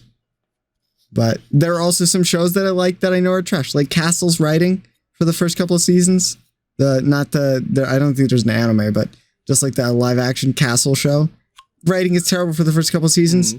Writing gets really funny later on. But anyways, it is like 2 hours and 5 minutes into this podcast. I think I'm getting hungry. Are you getting hungry? It's dinner time for me. Yeah. Yeah. Now that you mentioned food, I also started getting hungry. Yeah. So how dare you? I think it's time. But yeah, we should cut it here because otherwise we're gonna set a new standard and this is gonna get out. It's true. And then we're gonna be back to 2.5 hour episodes like episode 1. Oh no. We really did do a pilot episode on this shit. Anyways, where can we find you other than here? Other than here, I have a Discord now. Join it. I have a Discord. Join the Discord. Where to find the Discord? In my Twitch. Go to my Twitch. That's it. That's all I have. I'll also have a link. I was thinking of setting up a YouTube channel. To the Discord. But that's too much work. Below the episode. So if you're watching on the podcast, take a peek down at the description and we'll have some links there to different things, including the Discord channel. You can find me on Twitter at CthulhuTilly, in the Discord server as well, of course. You can also find me on TikTok at Chatting in the Void, as well as on, which I should make a Twitter for Chatting in the Void, as well as an Instagram for CthulhuTilly right now. But I should make another one for Chatting in the Void as well and start actually posting some stuff on them. Man, just relax. Once we start getting a bigger audience, then maybe if we ever get one, just relax. The thing is that don't make more work for yourself. You work. I do make more work for myself. It is a problem. Anyways, don't do that shit, man. I might post a TikTok or two every now and then, and I might post on Twitter every now and then. But I got to make Chatting in the Void on Twitter first. But yeah, TikTok is just clips of me cursing at Tilly for like 10 minutes. Just clips of us playing Dota 2, completely unrelated to the podcast. Yeah. Anyways, have a great night. Thank you for joining. Thank you for helping me host Halik. And no problem. Hope to catch you guys next time. We'll see you 2 weeks from now, because this podcast runs every 2 weeks. Every other Saturday. So next Saturday, not next Saturday, but the Saturday after, that is going to be the 23rd of April. 5 p.m. MST, 7 p.m. EST, CST, 7 p.m. CST. Yep. All right, that was the longest outro we've done in a long time. Get the hell out of here, Tilly. We appreciate you listening to Chatting in the Void with Cthulhu, Tilly, and Halik. You can find a video version of our podcast on YouTube and our audio podcast anywhere where podcasts are found. Go give Halik a follow at twitch.tv/Halik25 and catch our podcast live at 7 p.m. EST every other Saturday. Have a wonderful day, or night, or whatever. Thank you for joining us in the Void. Hope to see you next time.